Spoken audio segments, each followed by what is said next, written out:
In the last edition of Schools Out, we looked at the government's youth training scheme, why it was set up, the pros and cons of the scheme, whether it's a dead-end option or a valuable opportunity to learn new skills. Well, suppose you've now decided you want to get on a YTS course. How do you choose the right scheme for you? This programme is the survivor's guide to the youth training scheme.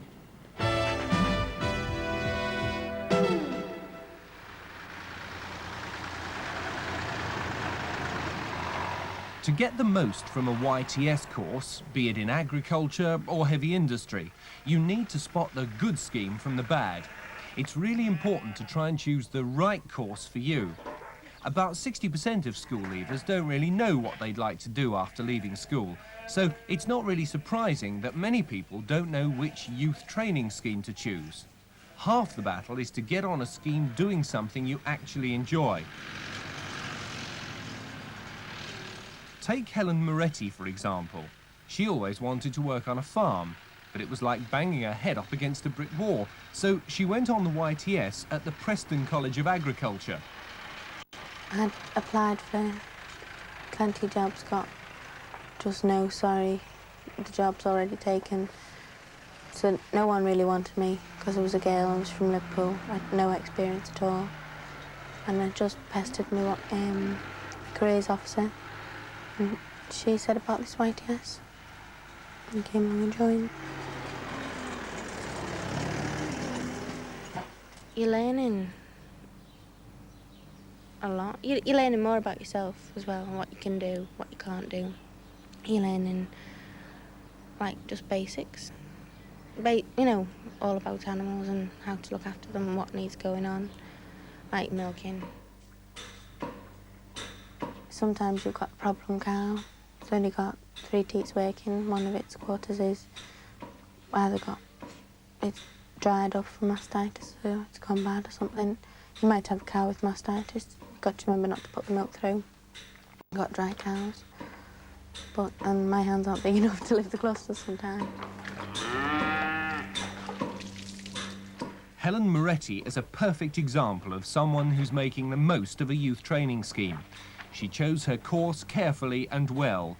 It was the best scheme for her. I feel that it's, if the young person isn't going on to further education or into the 6th form, then to me YTS is going to be the logical progression for all of them. I don't want them to think that it's only for those who can't get anything better.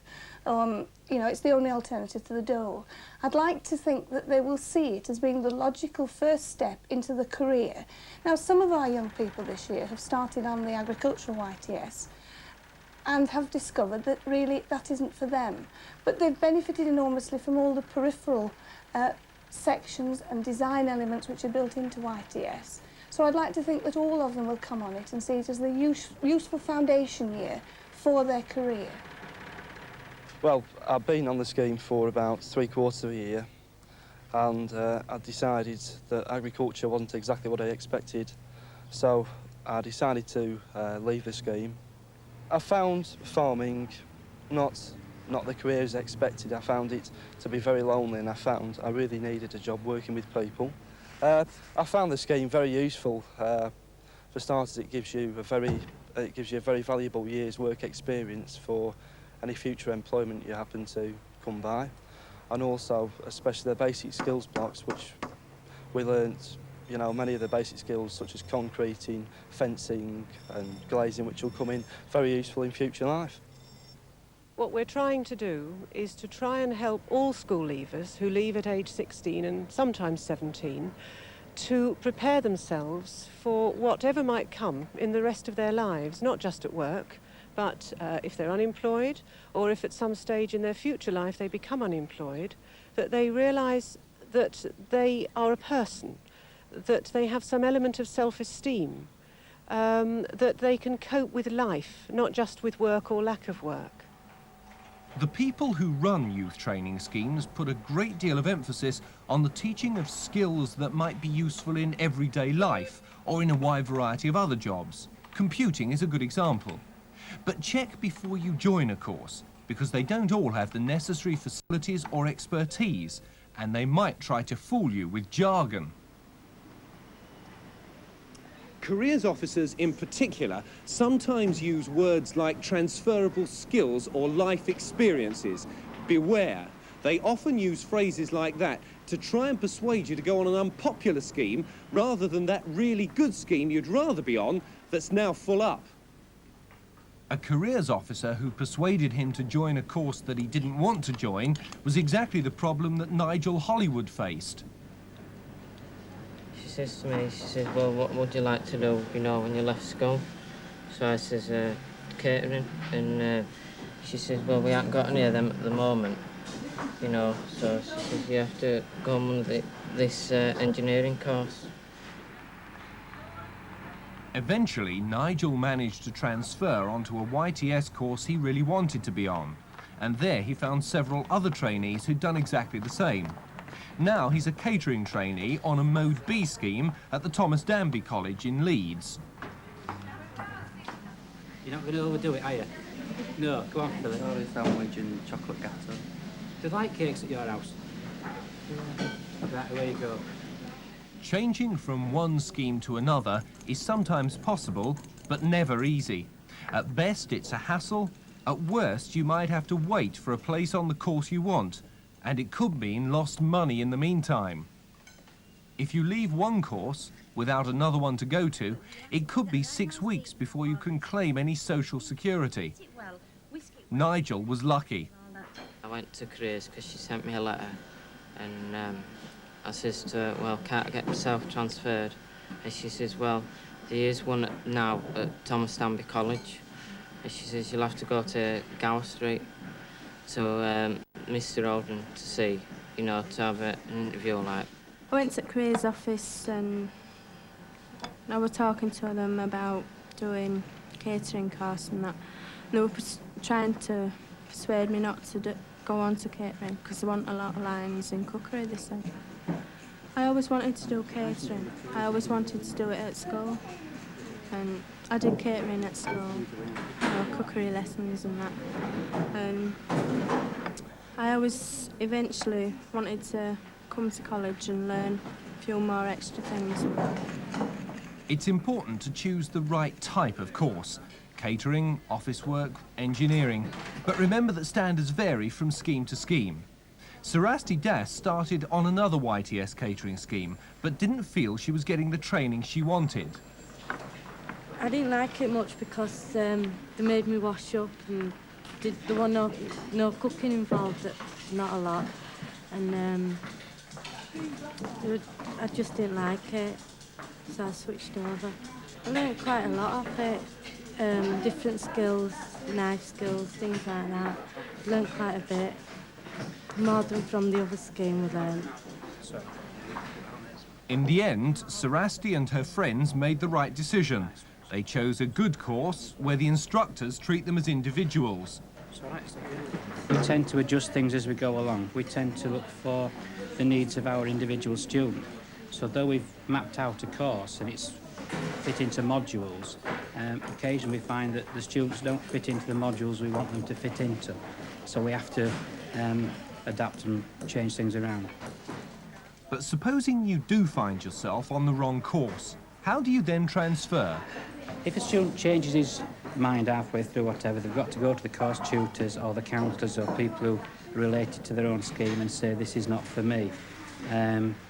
Once they've done that, the people who are involved in the YTS schemes should have the information to pass on to these students to tell them where they can go from there, or contact careers. But first of all, in primary, they've got to get in touch with their own course tutors and just talk with them about it.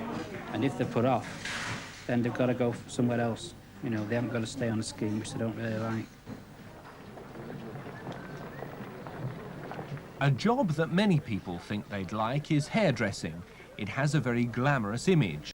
In reality, of course, it's hard work, especially the training.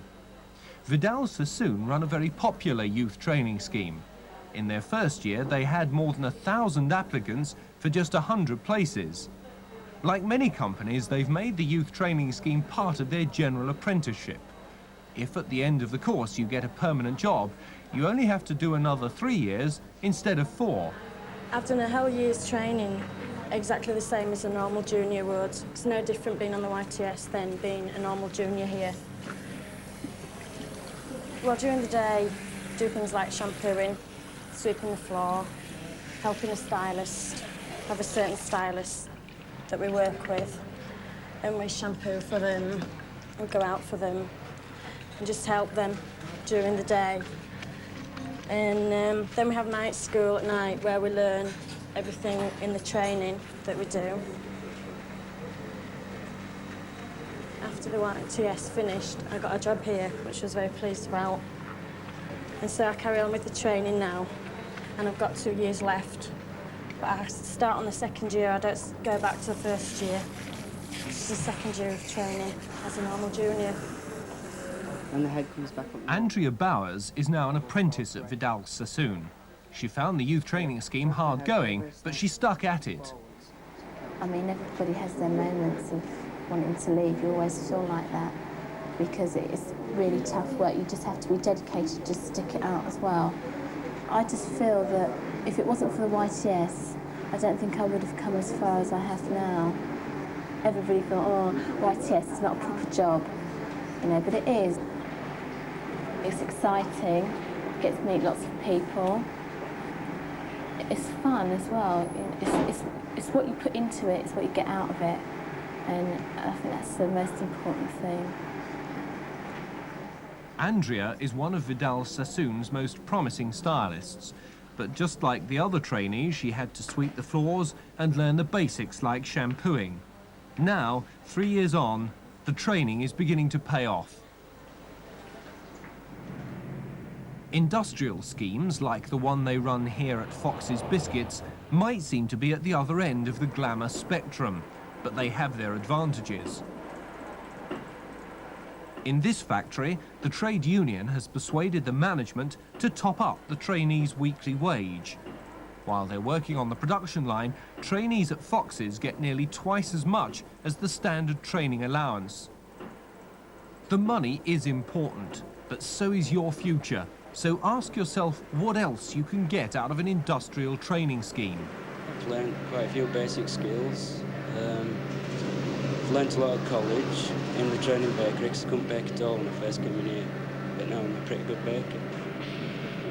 I'm classed as a trainee baker, so if I didn't have got on here I could have easily, you know, become a kind of a baker thing. And working on factory floor, everything's been interesting. Some of the trainees we've had this year are our future, if you like. We are looking to them as future supervisors, charge hands and even managers. The potential is there, and it's up to us as a company to further that by giving them further training, further education courses and so on.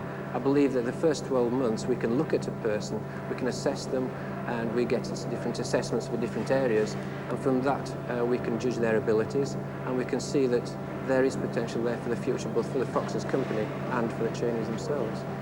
We don't guarantee them a job when they first taken on. What we say is that that every opportunity or every effort will be made to give them a job at the end of the 12 months. And we found that this year we've been able to offer most of them jobs at the end of the scheme, and indeed we'll be taking on all of them. Have you found it very different to school at all? Yeah, I didn't like school. Yeah. But you like this? Oh yeah, I've enjoyed this. And what about some advice for sort of other trainees? I mean, would you offer any advice to other trainees who are about to go on a YTS course? Well, I wouldn't refuse one if I were them anyway, not now. Why is that? Well, there's no else. It's either that or they're going to be on dole. What advice would you offer trainees who really genuinely want to survive the YTS? I would offer an advice that they must see the careers office and sort out exactly what they want to do. Once they've decided what they want to do, then find a training scheme which matches exactly what they want to do. So choice is important. Be clear when you make that choice. That's right. It's pointless going in a scheme that you know you're not going to enjoy and get anything out of.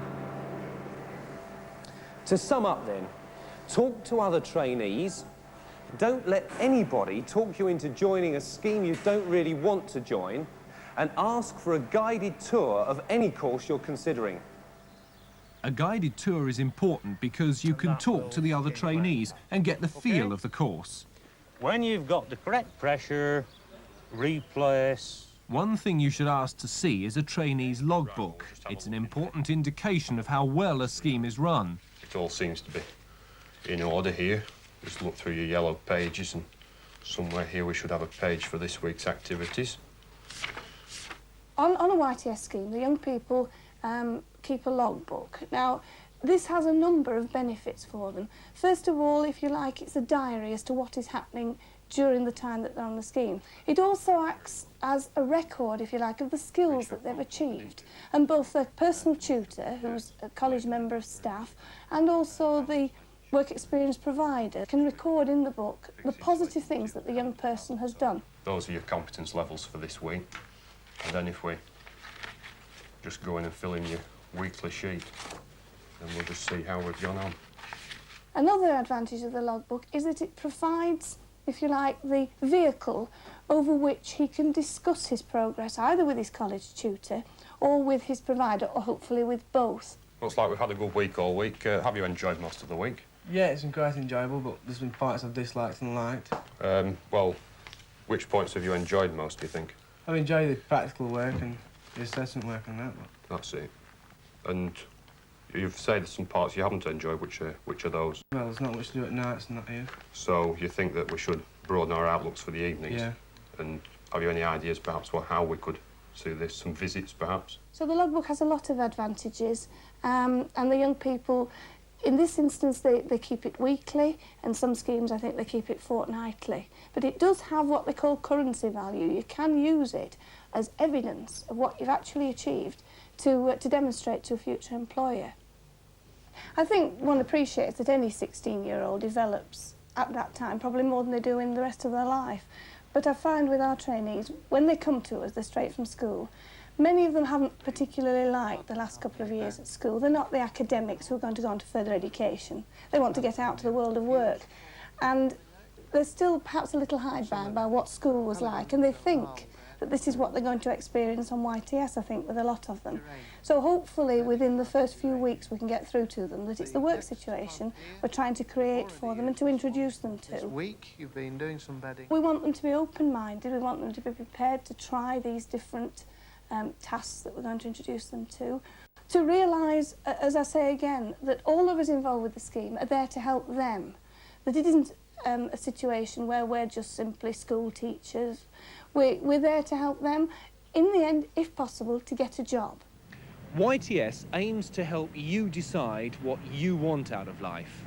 Of course, at 16, you may not know exactly where you want to go or exactly what you want to do, and a place on a YTS course isn't going to solve all your problems, but it is going to help you bridge that gap between school and work. And in this, the age of mass unemployment, that gap can look ever so wide. I want to go to college, but I don't know whether I'm doing SEA or OND, depending on what you do. Either a 3-year or a 1-year. 3-year is a, better qualification, get me further up. But the 1 year is still just as good. I've been applying to various police forces around the country, hoping I'll be able to get a provisional place there. I'm working at Queen's Hotel at the moment, but it's a bigger scale on what I've done, so I like industrial canteens. I've been to a lot of places, like YTS, you come in college for a month, then you go out for a month. So I've been to a lot of places and learnt a lot of things.